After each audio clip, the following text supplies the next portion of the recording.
I will go into a little presentation. I'll just give it a recap of what we've been up to over the last year, just starting off Rev 21. So, bit of a background.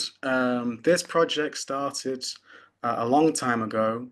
Roger and I were together the first outreach coordinators for Extinction Rebellion as co-founders, getting it started. He likes to tell this story that he went for the east side of the country and I went for the west, and we kind of mobilized the world. It was a bit more to it than that, but that's how he likes to tell it, and God bless him for it.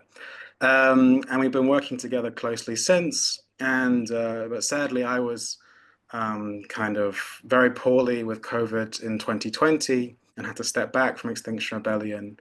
He was in prison and been in prison several times and was trying to find ways of supporting the movement from prison or from like by not going back to prison. So he started a podcast and I started helping him to turn that podcast into a book, which some of you are familiar with, I'm sure, Design the Revolution. But in our kind of classic fashion, you know, a book was never enough for us. So then we started working with people like Melanie on writing science tweets. And slowly our team was starting to grow of, oh, who could work on the book with us? Oh, J-Lo, John. And, we put out an invitation for new volunteers just to help us with these, a little bit of tweeting, a little bit of a book. But since then, that's developed into something wonderful over the last year. So I just wanted to give a bit of an overview of how we're doing, and then I'll pass over to some of the other coordinators in Rev 21 to give you what they've been working on. So I just wanted to give some good news to start off with. This is how much we've, like, in terms of just social media at least, how much we've grown over the last year. You can see these numbers. I can just say it's a lot, right? We've doubled on a lot of platforms. Roger's tweets have gone viral in many places.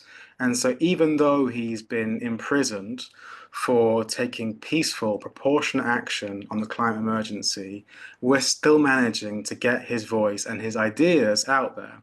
And really, what he wants is not just, some huge boost of his personal platform, but that this all becomes a kind of mailing list and a movement of people that are thinking along the lines of Rev 21, which is, that the revolution is now inevitable due to climate and ecological shocks, and we have to build a progressive movement that's going to be willing and able to tackle that. And so, kind of building a movement of people who are thinking along these lines. And he really is keen on building kind of social media and media platforms to be able to, get that message out there, but also to work with other young people, global south, rural, to also raise their voices on these topics. So it's very exciting that that's growing like that. Lots of your work in different places, whether it's directly, which is where most people come to sign up, or via various social medias, is leading lots of people into this, into our movement, and more from the translations that some of you are doing. This was Roger's big viral moment, was this kind of fuck with the nature, not sequestering carbon anymore. 38 million views and this is from the prison cell again, right? This is how far we can still go together. Um, and we also had some sweet moments. John, who's one of our designers, helped support Gail with her trial and putting pictures together. Just it's nice to have a bit of a culture of like strong big numbers, and also, yeah, where are our sweet moments, where are we looking out for each other? And yeah, we've had like 150 blog posts now published by people like Terry and Matt and Mel and Davide, who have been getting these out all across the network. So thank you so much, yeah, for helping, Roger's voice get out there even from prison. And a lot of these were also published in The Ecologist, where he now has a monthly column, um, also in Novara Media, in various outlets, just keeping that message going. It's really exciting. And so with that, we've had a big increase of people signing up, people who are being paid members of Roger's blog, which supports all of the work that we're doing. and and then we can send them free copies of books and do big conventions and free tickets and all that fun stuff. So yeah, we've done a lot over the last year, and it's been a pleasure to work with lots of you on it. I'll pass over now to someone else who might be able to introduce a bit more. So I mentioned, for instance, the Design the Revolution book. John from California, do you want to say a bit more about the publishing project we've been working on and the books coming out of that? Well, I can talk specifically about the blog book. Roger, as you know, has been putting out blogs for the last several years. And what we've done is we've tried to compile some of the more exciting blogs and then assemble them in book form. And we're in the process now of having that book developed. I guess an artist is now involved and we put together the content, and we're trying to prepare it where it will be both a hard copy and electronic publication, focusing on the electronic publication. We're doing this for two reasons. One, we want to get a book out that people can read and catch up on Roger and keep informed. And also, we can be using this as sort of a gift or a perk in the right situation. For example, someone signs up and is willing to donate a certain amount per month. We may have a system set up where we say, okay, here, you get a free book, or you get free access to this. There's a number of other books that are also in process.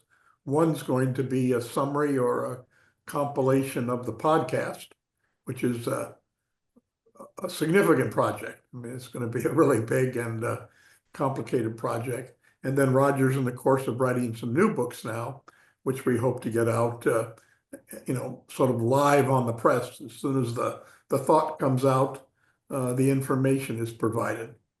So essentially, the publication team is part of an overall group of teams to try to communicate. It's not taking the place of social media or taking the place of videos, but it's just one more avenue of communication. And one of the challenges ahead is going to be to organize and figure out how to get the necessary translations so that we provide this not just to the English-speaking first world, but people in developing countries in the global South, give everybody an ability to access the publication process, which is going to be a significant task. Brilliant. Thanks so much, John. So yeah, just those other books that are in the pipeline are also Spirit of the Revolution, looking at our sort of personal transformation and how that can help us to challenge the regimes of the moment. Civil disobedience and the law, looking at the kind of history of Roger's trials and how the legal system is not adept to dealing with the climate crisis. And finally, his most recent one is on the assembly movement, assemblies and revolutions, of which the first draft has just been finished. So, yeah, he's not here right now, sadly, because of this tech problem, but big up to Roger for spending the last 7 months writing several thousand words every day on these books. I can't quite believe it. It's quite extraordinary that someone can do that in prison, and yeah, the work rate he has. So just yeah, big ups there. Right, so that's publications. Let's go over to Tim. Do you want to introduce a little bit about the convention we've been working on? Sure. Thank you, Robin. Yeah, to just echo what John was saying, if this is about how we're communicating our our stories of resistance and in the spirit of nonviolent revolution, in all of these new ways of living in the world that we value, then I guess well, you all have heard before what Roger says about moving forward in the spirit of compassion and in dignity, in truth, and in beauty, regardless of the consequences, yada yada, right? So I feel like it's such a wonderful um, vehicle. This convention is what I wanted to talk about, because I think that the convention that is going to be hosted twice a year is to kind of keep up the momentum of bringing folks out of the world that they think they're living in, which has been finely crafted over centuries to keep us enslaved for the benefit of a very few who are minding the economy of the world. They've crafted it so unhealthy to never account for the negatives. I mean, it's so unnatural. Really, when you look at the climate emergency, it's just a symptom of this unhealthy economy, which is just a symptom of these unhealthy ideas about the world we live in. And so, any chance we get to assert our values based story around being in healthy relationship with ourselves and each other and our communities around us and nature, because all of our economy is founded, predicated on this idea of separation, right? We need Yeah. separation to justify exploitation of people and taking their resources to improve our lives here in the global north. And so, yeah, I just got off the phone for uh, and I recorded a very good conversation with the daughter of the author of The Hospice in Humanity, who is also part of the decolonial gesturing towards decolonial futures collective, and they are working on the same path that we are working on. And in the Hospice in Modernity book, it's facing humanity's wrongs and the implications for social activism. Sorry for the, I don't know why my screen is Lovely blurred, blurred. Yeah, no but worries. we just met, and I just can't. I'm so excited because I feel like it validates that the convention is on the right track in the way we're being mindful of global South, global North relationships, and how we need to be careful that all of our activism so far has been at the privilege and luxury of being in a system that's very unhealthy. But one thing we've got going for us is we still have our human rights. Maybe because the repression is coming. But right now, we're in what they call low low intensity conflict. When we're in resistance and we go to jail rather than getting shot and killed, guess what? This is low intensity. And so we need to be careful about how we're going to go global with this conversation, because what is the work for us about waking people up so they can grow up into the world that we actually live in, so that they can somehow mature and come into more healthy relationship with folks and maybe step in to civil resistance, nonviolent civil resistance. Those, just that alone is hard enough in our communities, but is triggering for folks in the global South who are at the what they call the South of the South, as opposed to the North of the South or even the North of the North. And so there's this complexity that we have to be mindful of. And I think all of these denials and complexities are going to be coming into formation with these four pathways of tracks of conversations that we're going to be hosting and bringing our revered speakers in as panelists in discussion. And we're going to try to cross pollinate the specialties, like, for example, political science sociologists like Dana R. Fisher can be in conversation with ecological economists like, I don't know, Yanis Varoufakis or Jason Hickel or Julia Steinberger. And maybe we can get someone like George Mambio or one of our other steeped storytellers who have a mountain of empirical evidence. From being an investigative journalist, they are our key storytellers, like George, like Amy Westervelt, John Bowen, or yeah, anybody who, like Matt Kinnard, who wrote The Racket about American empire and how they run this world like a cabal. And they've got military backup when they need it, but all politicians are simply doing their directives, including Trump and Musk. But I'll digress and pass it on to anyone else who's next. Thanks. Thanks so much, Tim. I've now got Roger on the phone. I'm going to try and get him in on the loudspeaker. Roger, do you want to try and say hi to the people? Can you give me a wave if you can hear him? Oh, they can hear you, Roger. Go for it.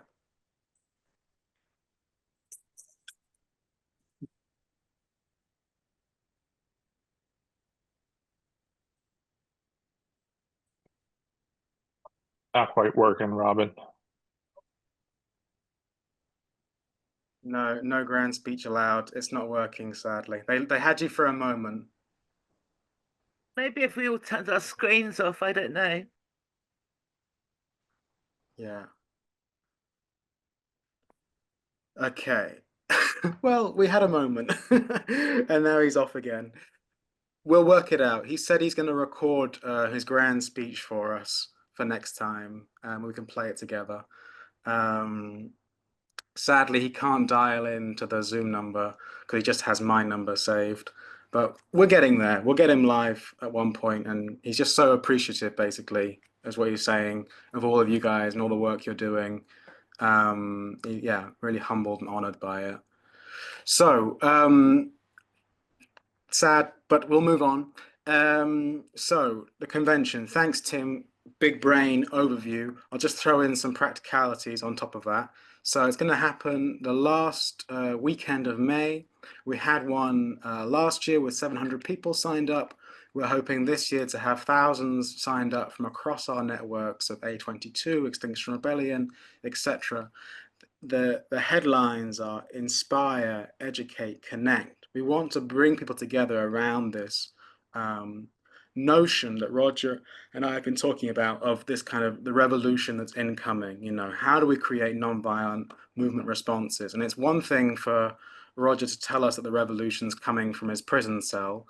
It's another thing when, you know, 30, 40 of the biggest progressive speakers across the world come together and say it, you know, unanimously. So this is what we're trying to do, is kind of sense make our way into the revolution and to build up a network of people who understand that this is coming and can get to meet each other. That was the big feedback from the last convention, was just a chance to get to meet the different revolutionaries across the world who are on this kind of track of thinking and what they're up to. And then the following one will be in October on Gandhi's birthday, International Nonviolence Day. So yeah, that's exciting to come.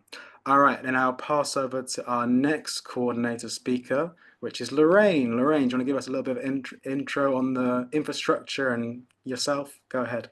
Hello, everybody. Yeah, I mean, it's really hard to follow what should have been Roger with a conversation about infrastructure.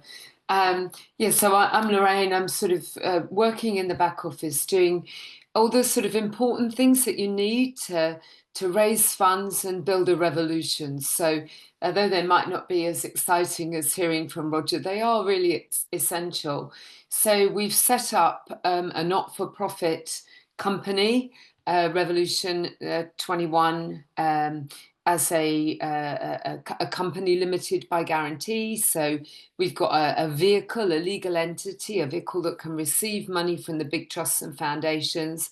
So that's a really important step for us to be able to pitch for some of the funds that are open. And I've been looking at those fundraising opportunities, and there's lots out there that really I think provide us with some exciting opportunities to bring the money in that we need to really deliver the revolution. So that's the first thing I've been doing, and then looking at some of the kind of systems and processes that you need. So, you know, decent finance and bookkeeping, you know, some of the sort of the people issues. How do we manage our teams of volunteers? How do we pay people safely and manage all the tax implications? You know, what are the issues for a global movement? And my focus is on the UK bit. My experiences in the UK as a senior civil servant in the government, and also a chief officer in local government. I also set up and ran a joint venture company, so I have private sector experience, and I've been the chief executive in a small charity. So I know a bit about these things, and hope that my skills will be beneficial. So working on the infrastructure, doing all that stuff in the background, and hopefully getting a little team together who's going to start working on some of those fundraising bids. So working with donors, working with trusts and foundations, and really making sure that Rev 21's got the engine room that it needs to be successful. So that's me. Thank you. Woohoo! Brilliant. Thanks, Lorraine. I love to hear. I love to see all the hands go up for it. Yeah, brilliant. And thanks for the suggestions in the chat. You're totally right. That's why we couldn't hear Roger. It's because Zoom automatically cancels out background noise, and they thought that Roger was background noise. I mean, come on. But we'll get that for next time. So thanks for your tech assistance there. So yeah, that's infrastructure. We've managed to raise. We're raising something like £2,500 a month on Roger's blog right now. The Client Emergency Fund is sending us £20,000 to get going. We also had some individual musicians like Ninja Tune send several £1,000s. So we're in a get going kind of small phase, and it's really exciting to be able to give some of you guys some money and to help the project get going. So yeah, I'll pass over next to Tabby. Do you want to speak a little bit about assemblies and our projects from Roger's experimental cell? Go ahead. Indeed, yeah. I'll just give a really quick overview. Yeah, Roger did this talk in November where he launched this idea of doing mini assemblies. That would be like 5 to 10 people doing an assembly, like really simple, just like how are they feeling about what's happening, and just like a few questions along those lines, in the world, in their country, in their city. They could be adapted, obviously. And yeah, around 200 people signed up to run one from that Zoom call. So the next step will be to do another call to invite those people who signed up, to do a briefing on the basics of how to do it, and also a system to record the output of what's discussed, and whether they're going to do another one, and whether people are going to donate as well to continue the project. And it, of course, classic Roger, he's designed a very exponential growth, or he thinks this could be good for exponential growth of the assemblies.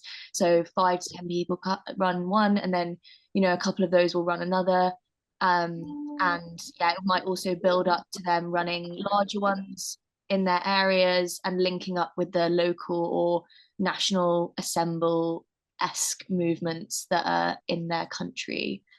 And there's going to be a Zoom on the 17th of March at 7 p.m. I don't have the link yet. I haven't made the link yet, but there'll be one then, and there'll also be to do the briefing for it and launch it, and then there'll also be another one 2 weeks later on the 31st of March. But I'll send out obviously details when it's all sorted. And yeah, I think that's a good overview for now. Unless you want to add anything. Anyone? Brilliant. No, thanks, Tabby. That's awesome. So yeah, the idea here is Roger's, in his cell, he's got his sort of 5 a.m. brainwaves that he always loves to call me about. And his most recent one is this kind of exponential mini assembly system. How can we embed the culture of having assemblies throughout our society in the lowest form of, what's the lowest barrier to entry for getting involved in some kind of political movement? Just getting together in your house, like they did in the Swedish feminist movement. Roger's got the thinking of so many different groups in his mind, and he's just experimenting. And it's something we're really keen on, is trying stuff out and then, gathering the metrics, see how it goes, supporting the movements that are on the ground right now. So I will pass over lastly to Michaela. Do you want to give a little bit of a talk about the trainings that we want to start running? Go ahead.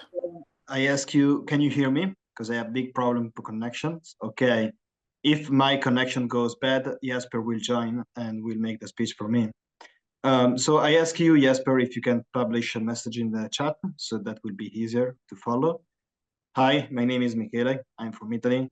I'm one of the co-founder of Last Generation Italy and of A22 Network. So it's 3 years I work with Roger Hallam, not always in close contact, because there is a big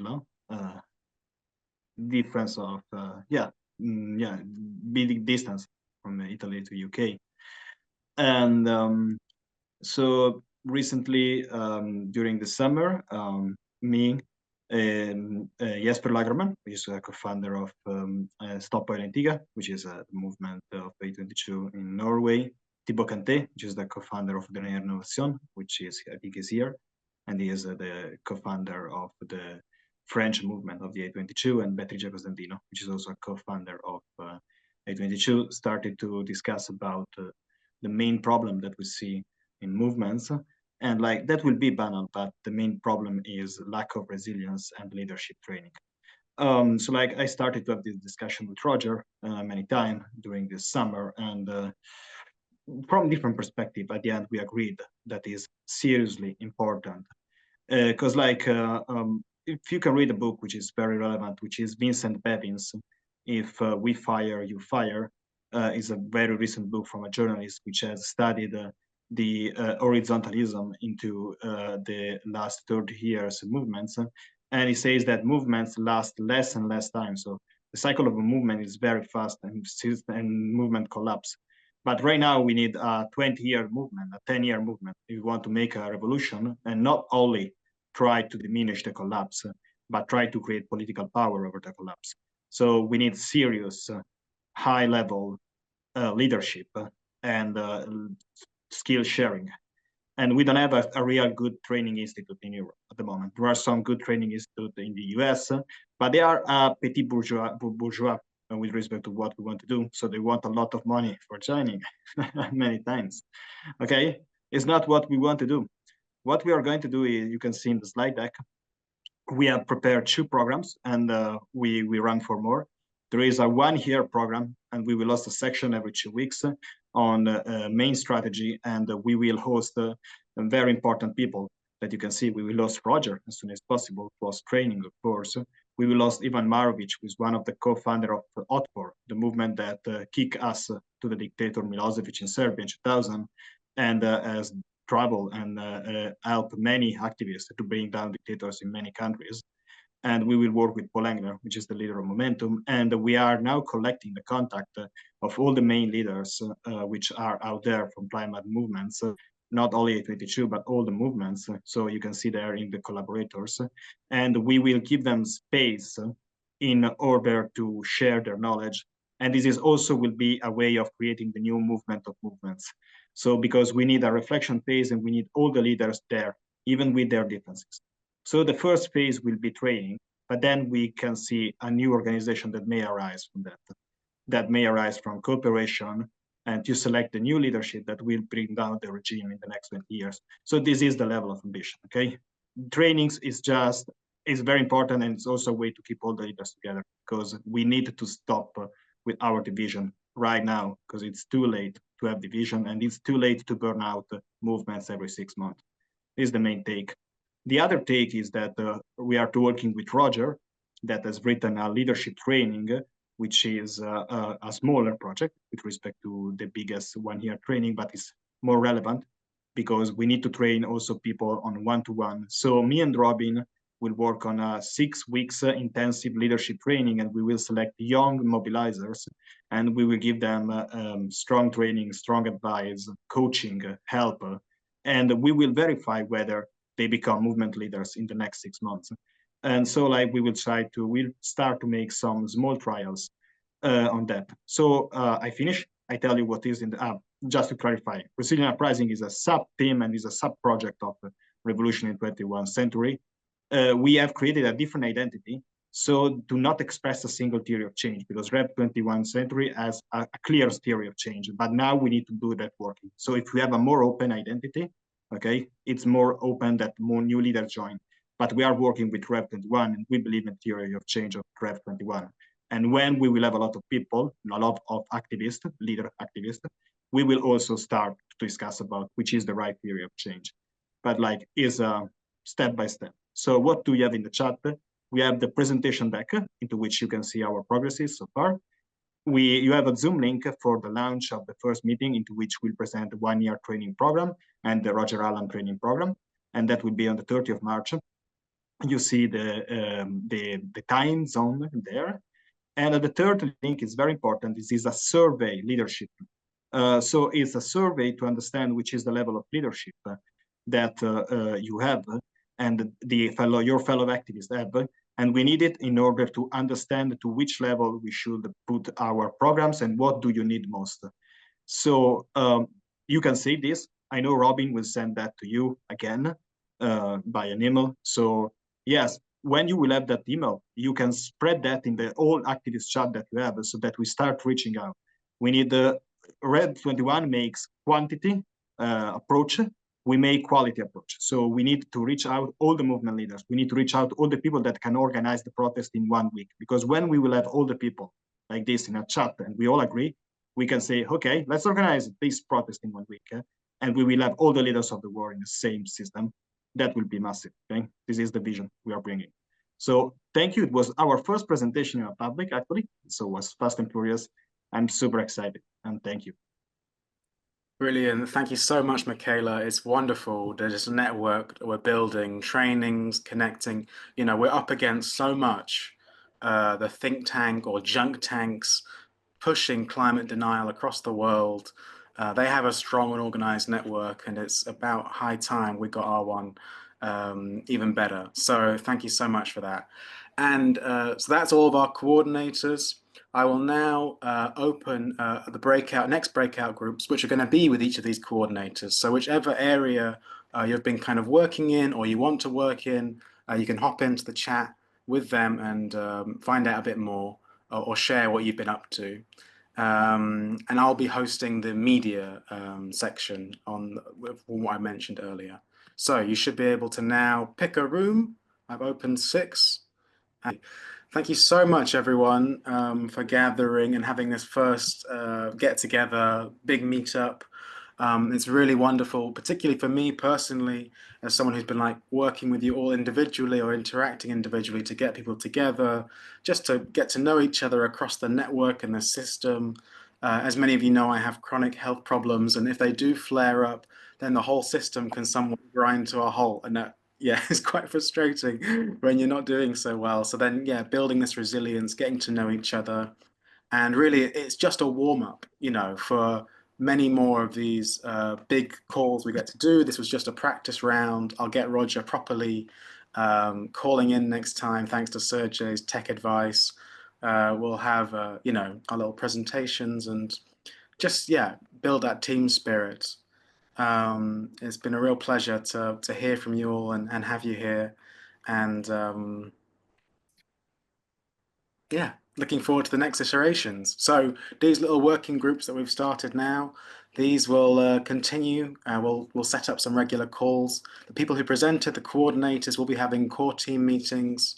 And this is the system getting going. This is how we started Extinction Rebellion. This is how we started Just Stop Oil. Small groups of people like you right here, right now, who can escalate, who can mobilize and turn into thousands and tens of thousands and hundreds of thousands. I've seen it happen before, and I feel really confident actually with a lot of the people in this room that we can make it happen again. So thank you all so much. Take care, and I'll see you soon.